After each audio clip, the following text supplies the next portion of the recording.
I should have known something shifted the moment the invitation came in a group text. No personal call, no request for help like in years past. Just a smiling message from Fenja. Family event at the estate. Formal. Press will be there. Don't be late. That was it. No, hey Sophrona, could you help with setup? No, can we borrow your folding chairs again? Just a one-way announcement like I was another name on a long list, not the daughter who still lived 10 minutes away. I parked just outside the gravel drive of the estate, watching through my windshield as staff carried catering trays and photographers adjusted their lights. There was a red carpet, for us, for a family that used to do backyard potlucks and mismatched chairs. The air was dry, crisp, the kind that hinted snow would arrive early this year. Inside, the house smelled unfamiliar, like over-polished wood and artificial lavender. I walked past strangers shaking hands, most in sleek cocktail attire, while I wore the only dress in my closet that still zipped all the way. My boots had a salt line from last winter. No one made eye contact except a waitress who offered champagne with a careful smile. In the main room, there it was, the golden plaque on the mantel, celebrating the future of the Hackman family. My stomach tightened. Not our family. Theirs. Fenja stood in the center, radiant in emerald silk, giving a nod to a reporter who scribbled something quickly. She saw me but didn't move, just a lift of her champagne glass. I waved, unsure, then walked toward the buffet, only to be intercepted by a cousin I hadn't spoken to in 3 years. Oh, hey, Sophrona, could you step out of frame? The lighting crew needs clean space for the group photo. I blinked. I'm family. Shouldn't I be? He didn't let me finish. They're on a deadline, just for this one shot, okay? I stepped back. Not out of agreement, but out of disbelief.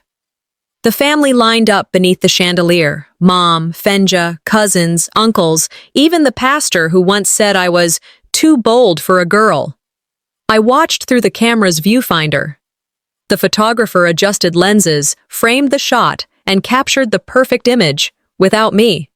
As they turned away, Fenja sauntered toward me and said, half smiling, "At least you're not bringing the energy down." Then she was gone.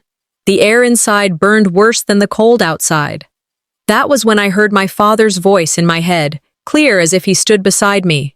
The richest people are the ones who make others feel seen.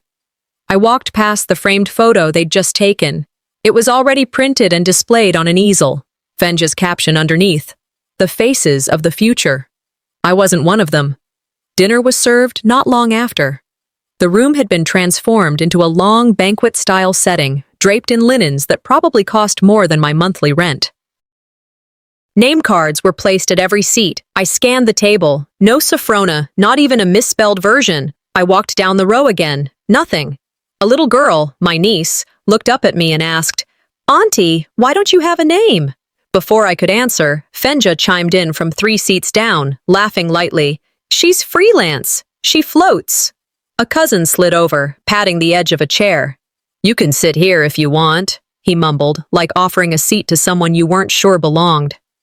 I nodded politely and walked past him. I couldn't sit next to people who watched me fade and said nothing. I ended up standing near the drink station, holding a tiny plate with 2 rolls and a scoop of overdressed salad. From that corner, I could hear conversations not meant for me. Isn't it awkward she showed up? Did she even RSVP? She's probably still living in that trailer, right? I held my fork with steady fingers. I didn't look up, but I listened. When dessert was served, I slipped out. The house's back porch was quiet. I stepped onto the wood planks, letting the cold sink through my dress sleeves. Beyond the tree line, I saw the old shed Dad used to store firewood. The paint was peeling now, but I remembered helping him repaint it every other summer. I remembered him saying, "Legacy isn't money. It's what you take care of when no one's watching." After he passed, no one else visited the shed, or cleaned the gutters, or mowed the west fence line. That was always me. Quietly, consistently, without thanks. I was the only one who stayed in the hospital during his last weeks. I held his hand through his final breath. Fenja came twice. Once with a camera crew. I blew into my hands for warmth. My breath fogged in the air. Money doesn't change people, I whispered. It just reveals who they always were. I turned to leave. On my way out, I passed a table with printed booklets, event programs with the family crest on the cover. I picked one up. There was a full-page itinerary. Welcoming speech, photo session, dinner, awards. My name was listed under assistant staff at the bottom, scribbled through with a thick black line. I stared at it for a moment, then folded it in half and tucked it into my coat pocket. Walking to my truck, the night had grown colder. Fog hugged the headlights as I drove out of the driveway. They didn't wave goodbye. I wasn't angry. Not yet. Just clear. That was the night I realized I was never truly part of their empire. I was just the help who wore the family name. But what they didn't realize was that the one they discarded held the one thing they were about to lose. The ride home after the party felt longer than usual, though it was barely a 15-minute drive. The silence in the cab of my old truck didn't comfort, it scraped. I kept the radio off, didn't want any noise trying to distract me from the sharp ache settling in my chest. I kept seeing that photograph, everyone smiling, arms looped around each other in crisp suits and silk dresses, and me on the outside, holding a half-empty champagne glass like a waiter who lingered too long. When I pulled into my driveway, the porch light flickered, casting long shadows over the yard. I didn't go straight inside. I sat in the truck a while, scrolling through my phone, finding post after post from the event. The same filtered group photo was everywhere. I zoomed in. There was a sliver of my shoulder at the edge of one frame, cropped out of my own family's celebration. My finger hovered over the like button, but I didn't press it. When your absence is louder than your presence, I murmured, that's when you realize you've been erased. I walked into the house with numb fingers and the sudden certainty that something much larger was happening behind my back. A door had been closed, quietly, and I hadn't even noticed the lock turn. The next morning came with sunshine and an unshakable chill. It was my niece Abby's birthday brunch at my sister's house. I'd mailed her a small gift weeks ago, a handcrafted jewelry box I'd spent hours painting. Her name etched into the top, tiny floral detailing carved along the edges. I'd ordered it from a local artisan, someone Dad once called the most honest man in the valley. It was personal, thoughtful. As I walked in, the house was filled with helium balloons and sugary smells. Kids ran past me with icing on their cheeks. I found Abby in the living room opening gifts. "Thank you, Aunt Fenja," she squealed, holding up the jewelry box I had chosen. The same curved engraving, the same paint color, but the card taped inside read in Fenja's flawless calligraphy, "To Abby, love from Aunt Fenja." I froze. For a second, I didn't even register what I was looking at. I smiled. A small one, because ripping away joy from a child wasn't the kind of justice I believed in. Later, while Abby was distracted with cake and a remote-controlled unicorn, I pulled Fenja aside. "You put your name on my gift," I said plainly, no venom in my voice, just truth. She tilted her head, sipped her mimosa, and replied, "You're not great with presentations, Soph. I made it more polished." I nodded slowly. It wasn't about polish. It was about honesty. Fenja leaned in closer, whispered, "Everything's about perception. You of all people should know that." I didn't respond. What was there to say? I just stepped back, turned toward the kitchen, and quietly noted the pattern. This wasn't new. It was just bolder now, more public. They weren't hiding the theft anymore. They were decorating it. 2 days later, I received an email marked, "Urgent, Family Trust Meeting." It was from an unfamiliar legal office, CC'd to Fenja and my mother. The meeting was a formality, according to the brief note. A signature was needed to ensure clean asset distribution. I arrived on time, wearing the only blazer I owned. The office was sterile, not cold exactly, but indifferent. The receptionist didn't offer a greeting beyond asking me to sign in. I sat in the waiting area for 10 minutes before being led into a boardroom with a long oak table. Fenja was already there, sipping from a stainless steel tumbler like she had nothing to lose. The attorney, young, pinstripe suit, thin-rimmed glasses, seemed surprised to see me. He covered it quickly. Ms. Jackson, we just need you to initial and sign here, here, and here, he said, placing a stack of dense papers in front of me. Fenja smiled. It's just to avoid complications with the trust. You know how messy things get when freelancers are involved in inheritance structures? I looked at her, then back at the document. The print was tight, the paragraphs packed with legalese. The words, release of claim, caught my eye, buried mid-page. What exactly am I signing? I asked, my voice low. It's standard, the lawyer said too quickly. It just removes some overlap between categories, Fenja added. Dad wouldn't want things to be tangled. This keeps everything smooth, for everyone. I stared at them both. You expect me to sign this today? The lawyer handed me a pen. Fenja leaned in, her tone soft but tight. Don't make this difficult, Soph. We're all just trying to protect Dad's legacy. I didn't touch the pen. I let the silence thicken. Inside, a switch flipped. Something old and dull fell away. Some childish wish for belonging. And something clearer took its place. I didn't sign. I asked for a copy, tucked it into my coat, and left without another word. At a corner table in the public library, I sat under flickering fluorescent lights and read every word, line by line, paragraph by paragraph. Page 7. Section 3.2. Language that stripped me of any claim to the estate, the land, the trust. It wasn't a clarification. It was a forfeiture. I shut the file, staring down at the name Sophrona Jackson, typed just above a signature line I hadn't signed. I dialed a number I hadn't used in over a year. Alifair? I asked when she answered. Soph? Her voice held equal parts surprise and curiosity. Hey, I might need some legal eyes for a freelance thing. She paused. When do you want to talk? Soon. I hung up and sat back. It wasn't just about being left out. It was about being written out, on purpose, smiling, groomed, signed away like a loose end no one wanted to deal with. That night, I printed 2 more copies of the document and started a fresh notebook titled Records They Thought I'd Ignore.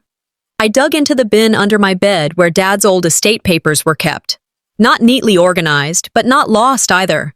He used to show them to me like maps. This clause means this. This page is what protects that. They thought I didn't listen, but I did. I sent Alifair a scan and a message. Need your eyes on this. It's urgent. She replied 15 minutes later. Understood. Let's meet. Soon and in person. I looked around the room. Dim, quiet, warm. They underestimated how much I remember, I whispered. How quietly I prepare. As I tucked the file back into its folder, I found a thin envelope tucked between tax records from 2 years ago.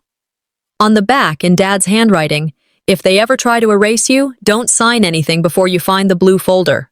I sat at the small kitchen table, the unsigned document spread out in front of me like an autopsy report. Everything was there, motive, execution, and silence. I stared at the words, release of claim, for the 10th time that morning, but my eyes weren't on the text anymore. They were somewhere else. A hospital room.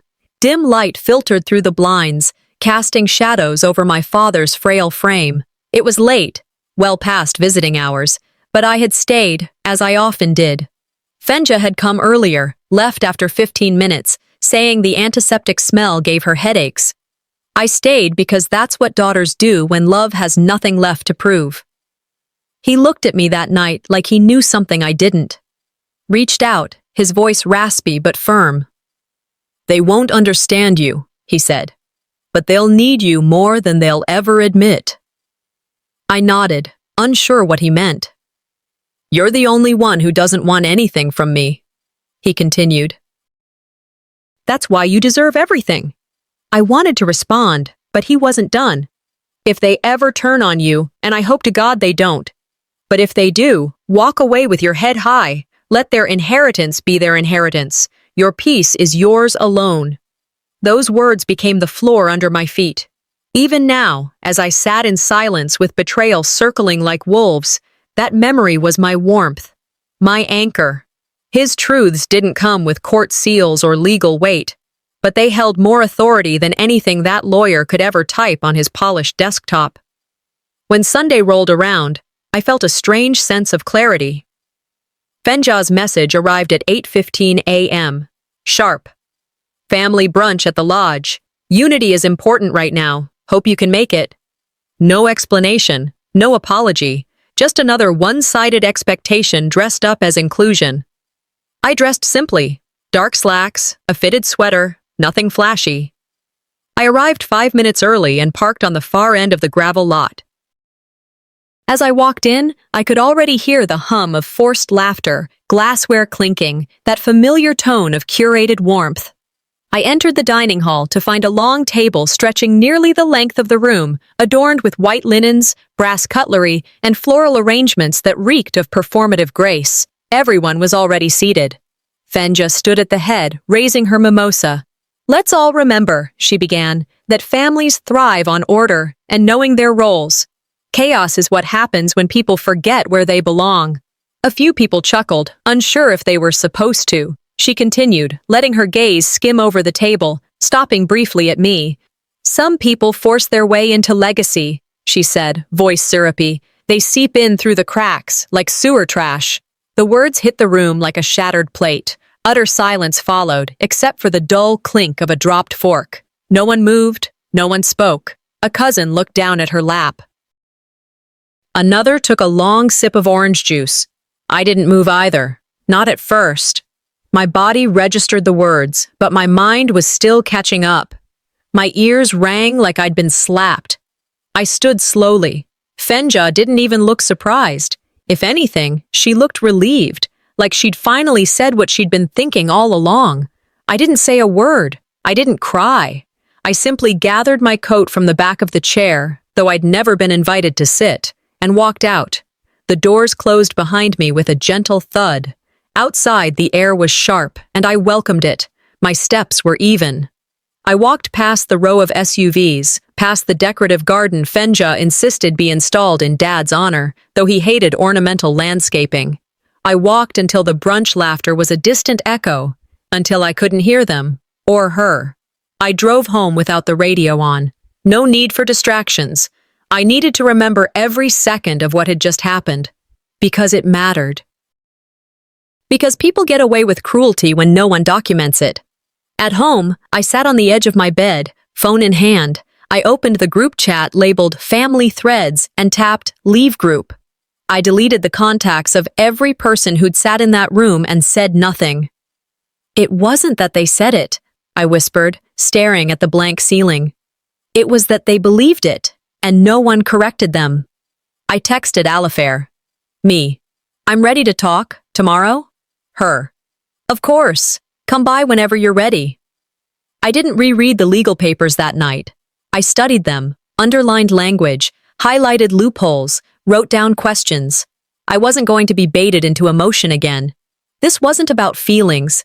It was about patterns. And patterns can be traced. I grabbed the combination Dad had given me months before he passed. With steady fingers, I approached the old safe he'd kept in his closet. The one Fenja said was filled with outdated insurance records. The tumblers clicked into place.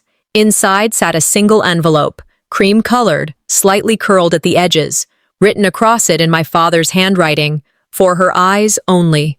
I didn't open it. I wasn't ready. But I stared at it like it was a mirror I'd been avoiding. My fingers trembled, not with fear, but with something close to reverence. "I wasn't ready to open it yet," I whispered, voice barely audible in the stillness of the room. But I knew this time, whatever was inside, would finally prove I never needed their approval to exist. The envelope still sat inside the safe, untouched. I'd returned to it twice in the last 24 hours, each time resting my fingers on the flap, each time pulling back. There was something final about opening it, like whatever was inside might rewrite the last shred of memory I had of my father's voice, his clarity, his warnings whispered at the edge of goodbye. So I didn't. Not yet. Instead, I made copies of the legal document I refused to sign. I tucked one into my purse and folded another into my coat pocket. I stood in front of the mirror and tied my hair back, not for vanity, but control, the kind of readiness you put on like armor. I wasn't going to that house to ask for anything. I was going to draw a line. When I arrived at the estate, the snow was already drifting sideways, soft at first, then sharper as the wind picked up. Fenja's Lexus was parked up front, pristine as ever. I walked through the side entrance, bypassing the grand entryway and knocking twice on the kitchen door before letting myself in. The smell of pine-scented candles hit me first, too strong, too curated. They were both there. Fenja stood by the marble island, arms crossed. Mother sat at the breakfast nook, sipping tea, eyes cast toward the window. I held up the document. You asked me to sign away my future. Now I'm asking you, why? Fenja didn't move. Oh, for God's sake, Sophrona, it was a routine clause. Legal cleanup. Don't make this dramatic. I placed the paper on the counter. Then explain why it removes me from all property claims and trust access. Mother looked at me then, eyes glassy but dry. You've always been the unstable one. That's not an insult. It's just truth. I stood taller. I was the one who held his hand when he died. That's truth too. Fenja rolled her eyes, her voice rising. This house is no longer yours. You weren't invited back.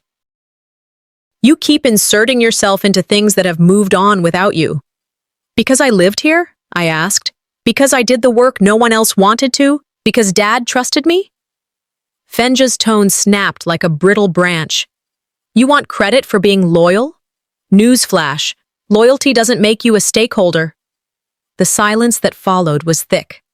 Final. Mother set down her cup with a soft clink. You should go, Sophrona, before things get legally complicated.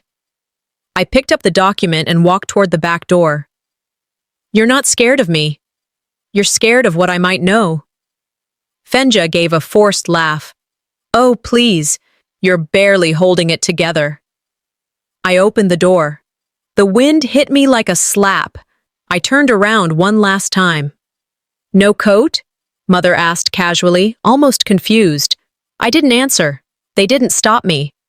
Outside, the snow had thickened, flakes falling sideways in swirls. My boots crunched across the frozen ground as I made my way to the truck. It was parked far at the edge of the property, beneath the bare cottonwood trees Dad refused to cut down. I climbed in, pulled the door closed, and tried to start it. Nothing. I turned the key again. The lights flickered, then died. The dashboard blinked like a flat line. No service on my phone either. Just the red warning at the corner of the screen. I leaned back, breath fogging up the windshield. The cold crept up my legs, filled the spaces between layers, gnawed through seams. I reached behind the seat and pulled out the emergency blanket Dad insisted I carry. Montana winters can kill you before you even know you're in trouble, he used to say. Don't count on anyone else to come looking. I wrapped it around my shoulders and curled slightly, pulling my coat tighter. Inside the truck, everything was silent. Outside, the storm howled like a warning too late. I sat there for hours, dozing in and out, waking each time colder, more hollow. I kept hearing Fenja's voice, Mother's silence, and somewhere in the middle of it all, my father's steady words from that hospital bed. They'd finally said what they always thought, and I had nothing left to say. By the time light began to bleed through the windshield, the world outside was a blanket of white. The storm had passed, but the air still carried its bite. I pushed open the door with stiff arms and climbed out, knees aching. My boots sank ankle-deep in powder. I stood there for a minute, watching steam rise from the truck's hood like a defeated breath. I wasn't surprised they shut the door on me. I wasn't surprised no one texted to check if I made it home. What surprised me was how calm I felt now, like I'd crossed some invisible threshold. I was nobody's daughter anymore, and I had never felt more awake. I drove slowly toward town, engine finally rumbling after a long crank. I found a small diner with lights on, walked in with fingers barely able to grip the door handle. The warmth inside hit me hard. The waitress looked up from behind the counter and gave a soft smile. Coffee? I nodded. Black. She brought it over without another word. I sat in a booth near the window, watching the snow melt off the cars in the parking lot. My reflection stared back at me from the glass, hair unkempt, skin sallow, eyes sharp. I took a sip and pulled out my phone. Fenja had posted on her feed that morning. Grateful for snowy nights filled with family, love, and laughter. There were 5 photos attached, all warm, cozy, inside the house I had just been thrown from. No mention of me. No trace that I had ever been there. I stared at the screen, then back at the cup in my hand. This wasn't sadness, it was clarity. I typed a message to Alifair. Me. Change of plans. Can we meet today? Her. Absolutely. Bring everything.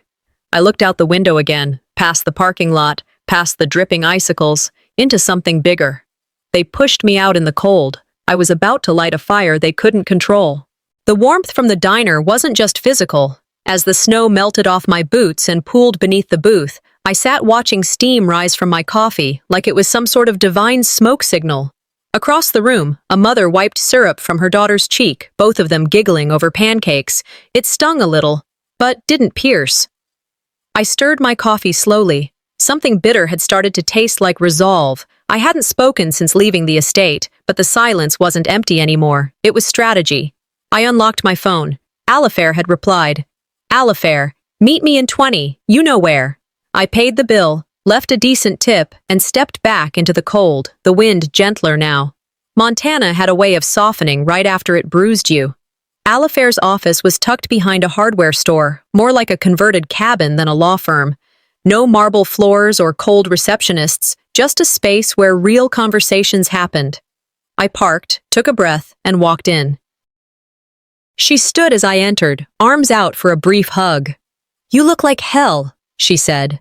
Better than feeling like it, I replied, and we both smiled, the kind that knew grief by name. We sat at her worn oak desk. I pulled the envelope from my coat and slid it across. You said your dad gave you the blue folder? She asked, already reaching for her reading glasses. I nodded. He labeled it, for her eyes only. I haven't opened it until now. She opened it carefully, unfolding the documents inside like she was handling something sacred. Notarized will, she murmured. Audio cassette. Sealed trust allocation sheet. She looked up slowly. Sophrona, this changes everything. What does it say? My throat tightened, though I kept my voice level. You weren't just included, you were central, 42% of the estate, and, she paused, eyes scanning. You were given sole authority over the preservation trust tied to the land. I felt the air shift inside my lungs. So the thing they wanted me to sign away was never theirs to ask for.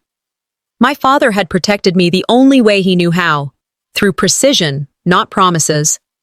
We spent the next hour reviewing the documents, every signature, every clause. The blue folder wasn't a backup, it was the blueprint. I left with copies in a manila envelope and the original sealed again. Evening came, and the air carried a quiet stillness only small towns can maintain. I had a few coats in the truck, left over from Dad's old just-in-case box, and I decided to stop by the local shelter. I handed them over at the front desk, not expecting anything more than a nod. But the woman working that night, gray hair tucked in a wool cap, eyes soft but sharp, paused after taking the coats. You look like someone who needs to hear this, she said, steady.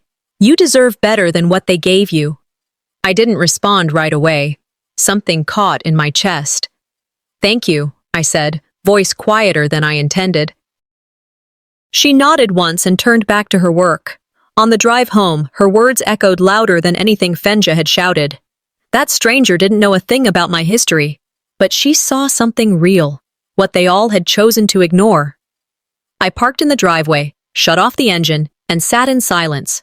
Not the kind that swallows you, but the kind that clears space. I'm not asking for a seat anymore, I whispered. I'm building the table. The next morning, I met Alifair again. This time, we planned. First, request a legal freeze on all asset movement under the family trust.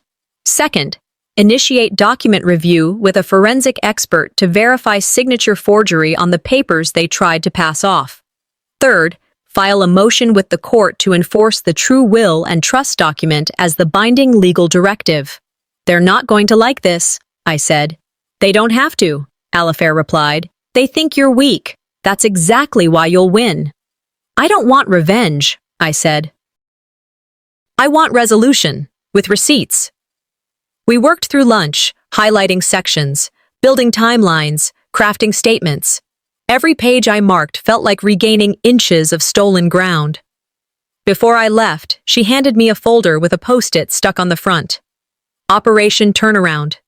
I laughed. You name your case files now?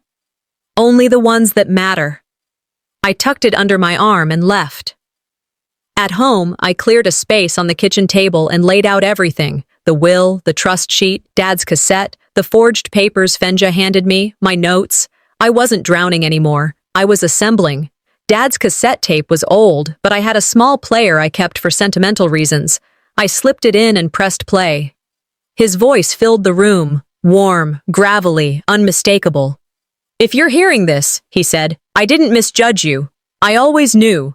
You were the one who wouldn't trade integrity for approval. I let the tape run out before hitting rewind. He had spoken that truth without knowing how badly I'd need to hear it. I shut off the player and laid in bed fully clothed, folder still in my arms like a shield. And that's when I stopped being their problem and started becoming their consequence. I woke before the sun, the house still wrapped in silence. Coffee grounds hissed in the old machine, and the smell curled into the air like muscle memory. I poured a mug and sat at the kitchen table, staring out at the icy yard. No one moved out there. No one ever did anymore. The tape was already in the player. I hit rewind and then play. My father's voice filled the room again. If you're hearing this, I didn't misjudge you. I always knew. You were the one who wouldn't trade integrity for approval. I closed my eyes. It wasn't grief anymore. It was focus. I wasn't driven by bitterness. I was fueled by accuracy, by legacy. I checked my phone. New emails. Alifair had confirmed the legal motion was filed. The will, the trust documents, everything from the blue folder was now officially in play. I grabbed my notebook and began documenting. Timestamps, messages, every single email they'd sent. I wasn't going to rely on memory anymore. I was building a paper trail with teeth. By mid-morning, I had filled 5 pages.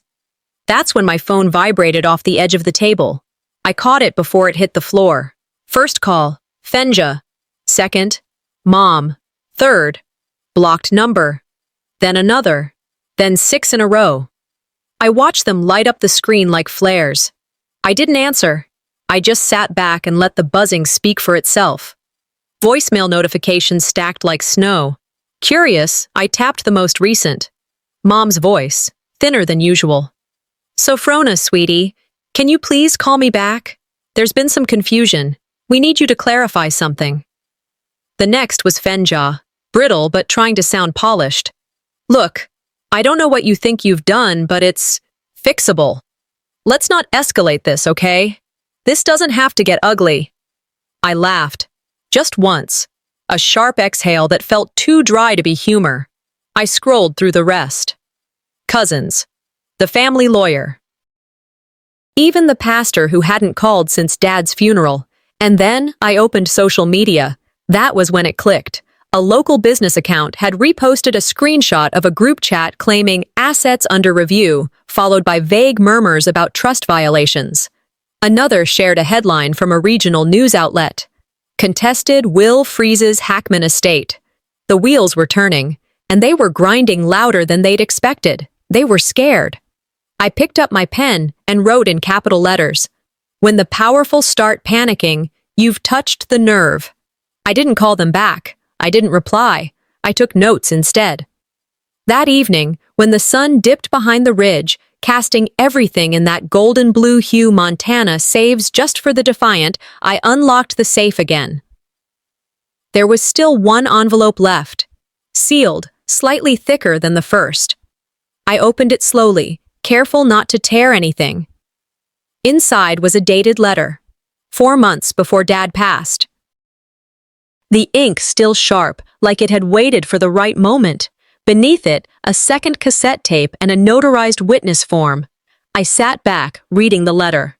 Sophrona, if Fenja ever challenges this will, she forfeits her claim. That's the clause I buried in the trust. and only you can activate it. Love, Dad.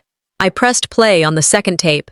His voice was different this time, less warmth, more resolve. This isn't just about legacy, Sophrona.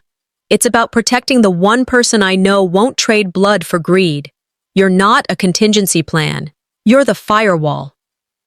I let the tape play until it clicked off on its own. My hands didn't shake. My breath didn't catch. For the first time in weeks, I didn't feel like the forgotten daughter. I was the line they never thought they'd cross, and now I had the power to make sure they didn't step over it again.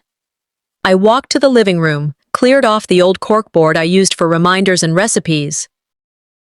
Then I started pinning up documents, dates of Dad's signature, copies of the trust, notes from the meeting they'd tried to trap me into, messages from Fenja with phrases like, "just harmless cleanup," and "don't worry about the wording." By the time I was done, it looked like the blueprint to their undoing. Alifair texted, "Motion received. County court has it. They'll issue notices by end of day." I replied, "Good. They trained me to be quiet. They taught me to cooperate. They just never thought I'd learn how to document." Just after 9 p.m., the phone buzzed again. Restricted number. I picked up. A man's voice, clipped and official. "Ms. Jackson, we're reaching out on behalf of your family's legal representation. We'd like to discuss the possibility of a private resolution before this becomes unnecessarily public." I waited 3 seconds. Then I said, clearly calmly, "Let them come. I've been invisible too long. It's time they remembered who they erased."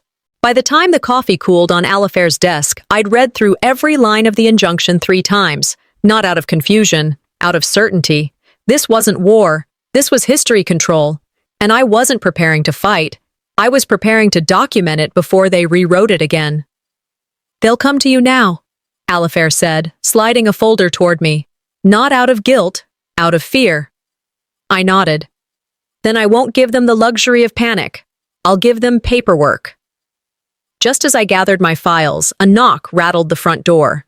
I didn't need to check. I already knew who it was. I opened it to see Fenja and Mother standing like polished sculptures, their coats perfectly pressed, faces unreadable. "May we come in?" Fenja asked, as if she'd been invited to tea and not the scene of her own unraveling. Alifair arched a brow but gave a tight nod. I led them into the front room. Fenja was first to speak. "We're not here to fight," Mother added. "This has gone further than any of us intended." They didn't sit. They hovered. Fenja pulled a document from her bag. "This is just a clarification form. It helps the bank untangle certain reporting overlaps. It's really for their benefit." I said nothing, just stared at her. The quiet pulled her words apart. "It's not about you," she added. "It's about protecting Dad's image." Mother folded her hands. "You've always been emotional, sweetheart. This is bigger than just feelings." I took the form and read it slowly. Then I looked up and said, "You didn't throw me out because of confusion. You threw me out because you were terrified I'd see what you were hiding." Fenja's smile twitched. "You were never part of the plan. We let you stay so you wouldn't embarrass us." The silence that followed wasn't shock. It was confirmation. They didn't come to negotiate. They came to test if I'd still bow. And they forgot. I stopped kneeling the night they locked me out in the snow. I placed the document back on the table and slid it toward them. "You can keep this. It doesn't fit me anymore." They left without slamming the door. It was worse than that. It was careful. That evening, I sat at my kitchen counter, sipping lukewarm tea, heart steady.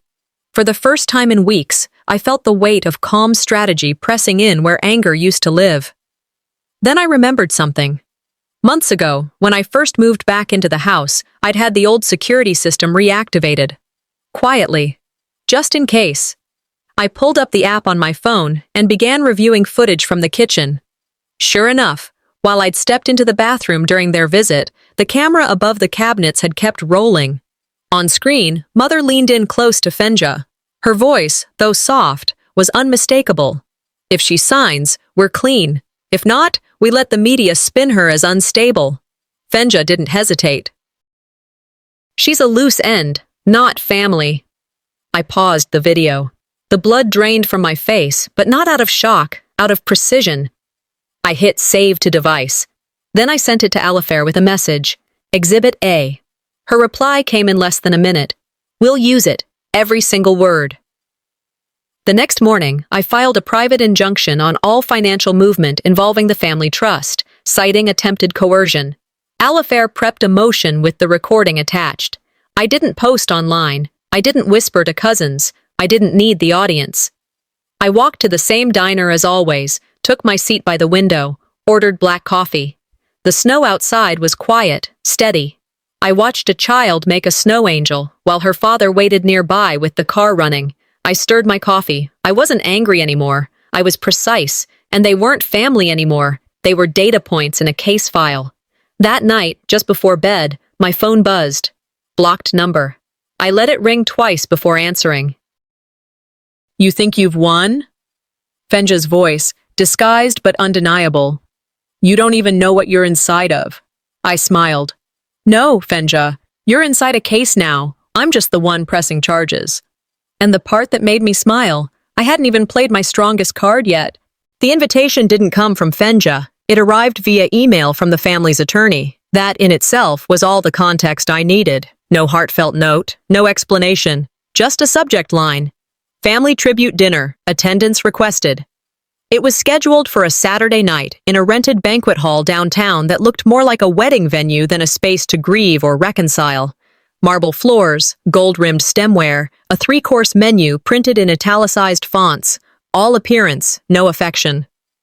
I didn't go to reconnect. I went because there was nothing left to salvage, and I was tired of pretending I didn't see the fire just because everyone else brought marshmallows. I arrived alone, head held high, in a black dress I hadn't worn since Dad's funeral. Tucked in my coat pocket was a USB drive. It didn't rattle. It didn't burn. But it weighed more than it should have. Inside, waiters moved like ghosts in tuxedos, brushing by tables filled with people I used to trust. Fenya stood near the stage, already in full host mode, hugging guests, shaking hands with donors, holding court. Her eyes caught mine, and for the first time, she didn't smirk. She nodded. Just once. Dinner hadn't started yet. Guests took their seats under chandeliers. At each place setting sat a booklet titled Legacy, the Hackman Family Story. I flipped mine open and skimmed the contents. Every page was curated, edited, cleansed. There was a single line about me. Sophrona Jackson, artist, independent spirit. No mention of the trust, no mention of my care for Dad, no photos, just a throwaway sentence dressed up in flattery. I put the booklet down. Fenja stepped on stage, her voice smooth as always. Thank you all for joining us tonight. As you know, our family has faced a season of change, but we are here to honor the man who built our legacy, Robert Hackman. Polite applause. And before dinner, we'd like to share something special. A video message Dad recorded a few months before his passing. His final words to us as a family. The lights dimmed. A projector hummed to life. A video played. Dad appeared on screen, his shoulders frail, but his eyes sharp. He began to speak, but something felt off. He praised family, legacy, strength. It was polished, and I recognized the cuts. Pieces were missing. Key parts. Words he had emphasized when we were alone. When the screen faded to black and the room erupted in applause, I stood. May I play the full version? Murmurs swept across the room. Fenja took a step forward. That was Dad's message, Sophrona. Let's not. But I was already walking to the side table where the AV tech sat. I handed him the USB. Play track 1. No edits. He hesitated. I looked him dead in the eye. You'll want to hear this. He clicked play. Dad's face filled the screen again. This time, no smooth transitions, no fade-ins. Just his voice, uncut. If you're hearing this, he said, it means what I feared came true. A pause. And if you've treated Sophrona with anything less than dignity, you don't deserve a dime. Gasps broke through the silence. One cousin dropped her wine glass. It shattered on the floor, unnoticed. Fenja's face went pale. Her mother's hands clenched the edge of the table. Dad's voice continued. She was the one who stayed, the one who didn't ask for anything, the one who gave more than she ever got back. And if any of you think that erasing her is a path to peace, you don't understand legacy. The room froze. He signed off with his full name, a date, and a final look directly into the camera. I didn't speak when it ended. I didn't need to. There was no yelling, no grandstanding, just silence, the kind that smothers pride. I left the hall without waiting for dessert. Back home, I sat on the edge of the bed and uploaded a 30-second clip to my social media page. The footage was from my security camera, Fenja, in my kitchen, whispering to Mother, "She's just a loose end. Let her rot." I paired it with a scan of Dad's will, a photo of the trust clause, and the timestamp of the night they threw me into a snowstorm. The caption read, "This is how legacy is built in my family." By morning, #SEWER trash. No more was trending. Journalists called. Local news ran a special segment titled "Thrown Out for Truth," the Sophrona Jackson story. People messaged from places I'd never heard of. I was the discarded sibling too.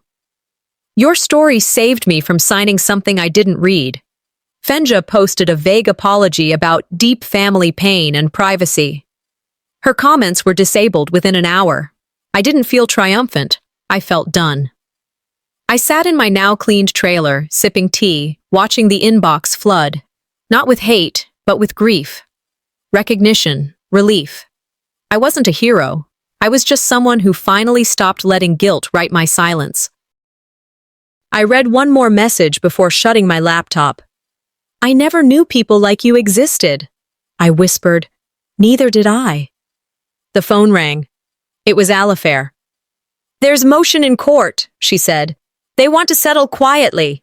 I laughed, not cruelly, just tired. They can't afford quiet anymore. And I hadn't even told them what was in the second trust yet. Silence had become my weapon, not the kind used to shame or surrender, but the kind that sharpens when no one's looking. I'd stopped speaking in rooms where no one listened a long time ago.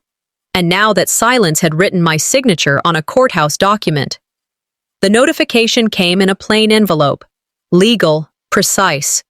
Formal recognition that my petition had been reviewed, verified, and approved. My claim was legitimate, my stake reinstated. Justice doesn't always scream through a gavel. Sometimes it's a line in a motion no one sees coming. I didn't announce it. I didn't text anyone or post a quote with a passive-aggressive flourish. I went to the bank. The woman at the desk pulled up the new account details and smiled, that professional kind of smile people use when they realize they're standing in the presence of leverage. I signed the papers. I didn't rush. When she handed over the final document, I said, "Thank you." And that was it. I stepped outside, the Montana sky clear and endless above me. I looked up for just a second. No clouds. No wait. This wasn't revenge. It was return.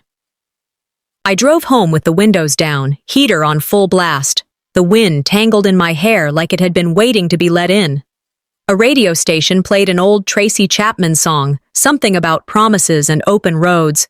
I didn't sing along. I just listened. 2 days later, I woke to my name trending again. A local podcast, Legacy's Lies, had dropped a surprise episode. When Bloodlines Break. The host didn't bother with subtlety. "We've obtained exclusive audio from a charity gala attended by Fenja Hackman," he said. In it, she describes her sister as emotionally erratic and the artistic black sheep. Let's take a listen. There it was, her voice laughing over wine, careless in front of the wrong ears. I mean, she paints or whatever, lives in a trailer. It's tragic, really, but we all have a role, right? Some people just make the story more digestible. Then the host played my viral clip from weeks prior. The one with Dad's voice. The snow. The will. He ended with, "You decide who's telling the truth, the one who signed away the house or the one who was thrown out in the snow." By noon, I had 37 emails, 16 voicemails, and 3 voicemail-to-texts that started with, "We're deeply sorry." None of them were from Fenja. Journalists started calling again. Some wanted interviews. Others offered entire segments. I declined them all. I didn't need to say a word. The tape spoke louder than I ever could. That afternoon, I drove out to the family land. My land. Legally now. Not borrowed, not begrudged, not ignored. There's a spot at the edge of the eastern fence line Dad used to call the lookout point. You could see the hills roll for miles from there, even into the next county on a clear day. He used to take his thermos out there and just sit. I brought mine too. I sat. I listened to the wind stir the brush. Then I played his message again, from the old recorder I kept on my keychain now. You're the mirror they won't look into. I didn't cry. I didn't smile. But I whispered, and now, the mirror has shattered right across their reflections. By evening, as I unpacked groceries in the kitchen, Alifair called. They're requesting a family meeting, she said. In person, full legal presence. Their side will have 2 attorneys. I didn't hesitate. Let them bring their lawyers. She paused. Sophrona, I'll bring the truth. I hung up, leaned against the counter, and stared out at the darkness. And this time, I wouldn't be the one walking out. The letter came on heavy cardstock. No handwriting, no warmth, just clean serif font, perfectly aligned. The family's legal team wanted to settle. Their offer? A partial payout, gag order, and a unified family statement drafted by a PR firm that probably never even learned how to spell my name. They'd spent months silencing me in whispers. Now they wanted to pay me for my silence in writing. I read the letter once, folded it neatly, and slid it into the trash. They mistook my quiet for compliance, I said aloud, mostly to myself. But now, silence was no longer an act of grace. It was a currency I refused to spend. I didn't call Alifair. I didn't need to. We both knew what came next. 2 days later, I pulled into the gravel drive of the estate. This time, I didn't park at the edge. I drove right up to the front steps. A locksmith followed behind me. So did the sheriff's deputy, who was only there to ensure the transition was peaceful. I had the title deed in hand, stamped, notarized, irreversible. The key turned without resistance. Inside, the air still carried traces of the artificial floral spray. Fenja loved to drown every room in, the same smell she used at Dad's wake, the same one that made the house feel more like a showroom than a home. I walked from room to room. Every corner was layered with memories, some fragile, some rotting. The master bedroom had been turned into a parade of designer chaos. I opened the closet. Labels, price tags, boxes never opened, not one photo of Dad. I cleared it out within an hour. Then I brought in his armchair, the one I'd kept all these years in storage. I placed it by the window, exactly where it had been for 30 years, facing the trees, facing the place he used to sit with his coffee and morning paper. I didn't reclaim this house for pride. I did it because sometimes justice comes with drywall and hope. By the end of the week, the wine cellar Fenja had planned became a reading room stocked with donated books and soft chairs. The media room turned into a counseling space. The garage had new shelves labeled baby supplies, warm coats, job training kits. Then came the sign. Opening day arrived with overcast skies and cold air. It didn't matter. People still came. Reporters, volunteers, mothers holding toddlers, a veteran with a cane, a high school teacher I hadn't seen since sophomore year. A local councilwoman stood beside me, holding back tears as she read the newly installed brass plaque aloud. House of the Forgotten, for those who were once told they didn't belong. Below it, a second sign. Hand-carved from oak, sewer trash no more. The cameras clicked. A photographer snapped a shot of me hugging a young mother with a newborn wrapped in flannel. That image made the local evening news, then state news. Then it ran in the national feed under the headline, "The sister they tried to erase now runs the shelter they never built." My inbox swelled again. "I saw you on the news. You stood up for all of us. I kept quiet for years. You gave me permission to stop."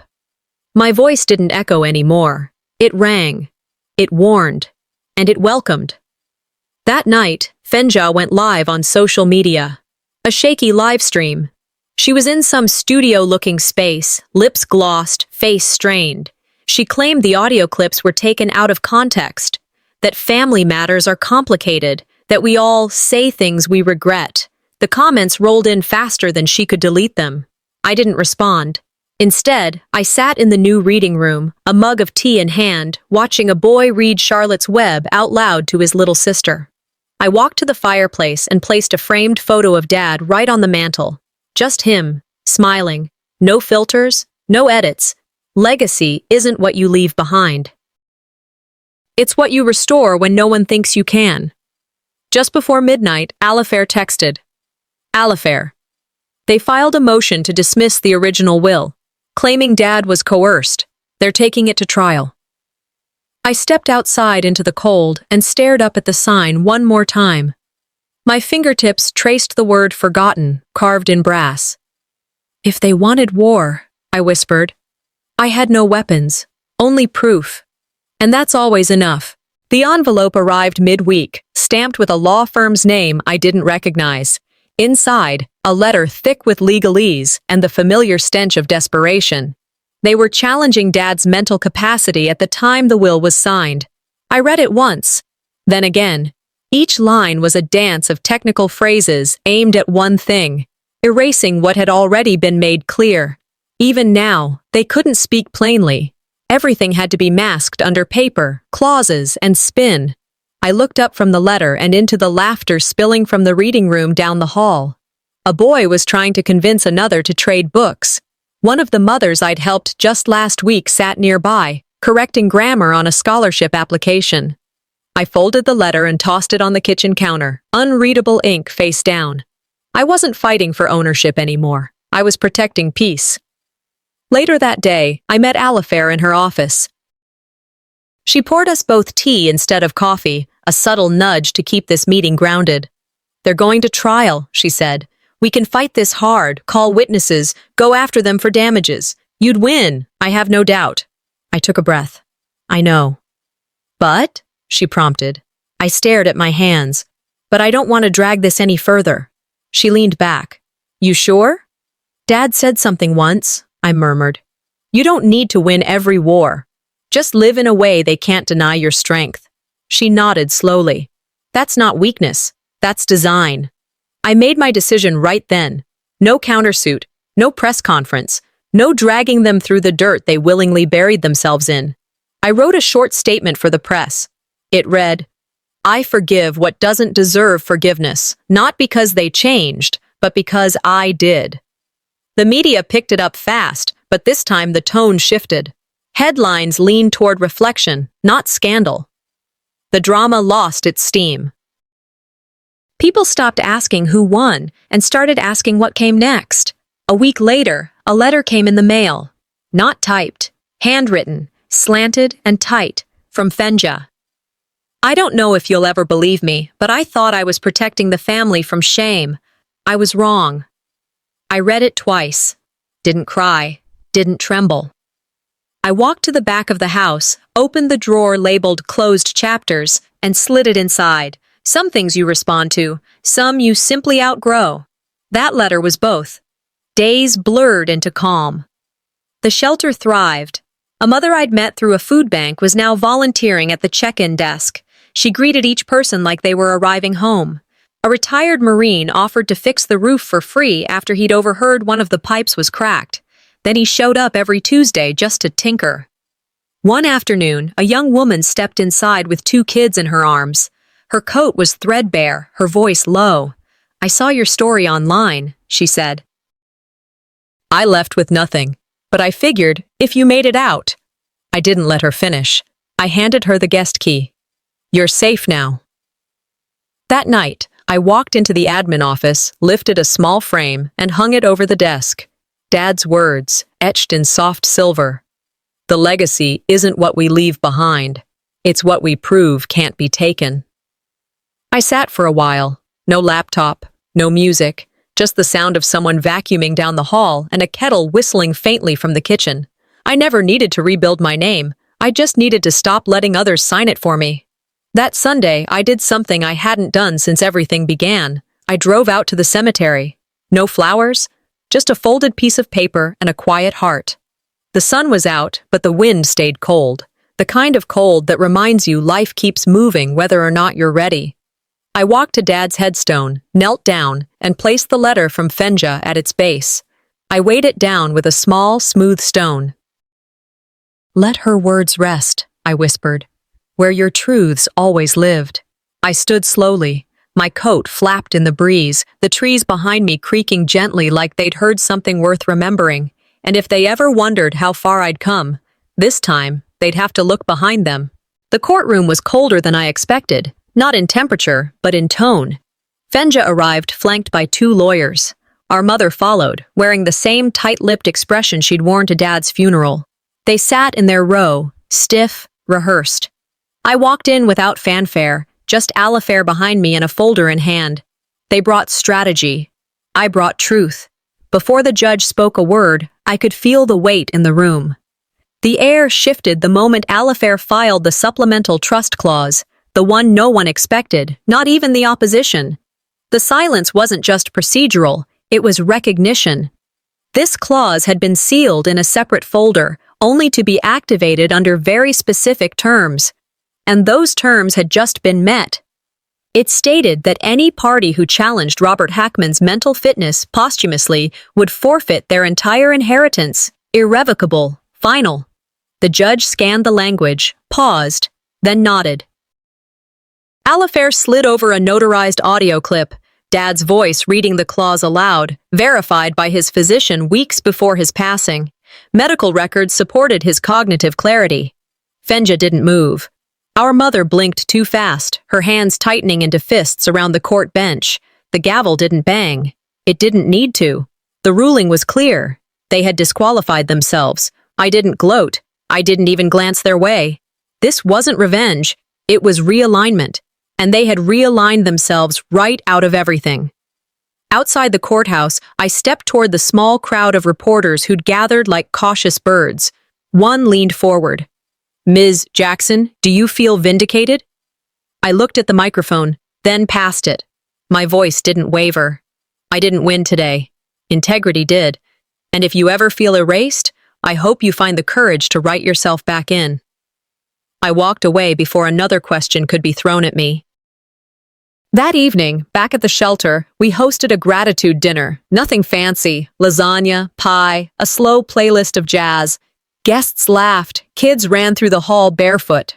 No media, no tension, just real people. After dessert, I stood near the front hallway and pulled back the curtain on a mural we'd worked on for months. It showed a winding tree growing out of a cracked concrete floor, its roots wrapping around forgotten objects, an empty chair, a weathered photo, a child's shoe. At the base, Dad's quote stretched across in deep gray, "Character outlives wealth." Applause filled the room, but my eyes locked on a young woman sitting at the end table with her daughter in her lap. I walked over, crouched beside her, and placed a small silver key in her hand. "This is for the cottage behind the lot. You and your daughter start fresh tomorrow. You don't owe anyone a reason." She didn't speak, just clutched the key like oxygen. They tried to own legacy. I learned how to live it. Later that night, I sat alone in my room. Not the old trailer, not a temporary corner of someone else's story. My space. I took the court summary from my bag, read through each line carefully, then folded it and placed it in the drawer beside Dad's envelope marked "For her eyes only." Then I pulled out a blank page and scribbled 5 words. Not guilty, not invisible, not broken. I tucked that note into the same drawer. The sun was setting through the window behind me, washing the room in amber and quiet. For the first time in years, I felt still. I thought the verdict I needed was theirs, but I already gave myself the one that mattered. A knock came at the door. A delivery man handed over a flat box, no return address. Inside was a black and white photo, me and Dad, years ago, me maybe 12, standing next to him in front of the old barn. I don't remember the moment the photo captured, but our faces were easy, unfiltered, real. On the back, a post-it note in unfamiliar handwriting. He was always proud. You just couldn't hear it then. I didn't try to figure out who sent it, Some things don't need answers, just peace. I wasn't the one they erased. I was the one they couldn't rewrite.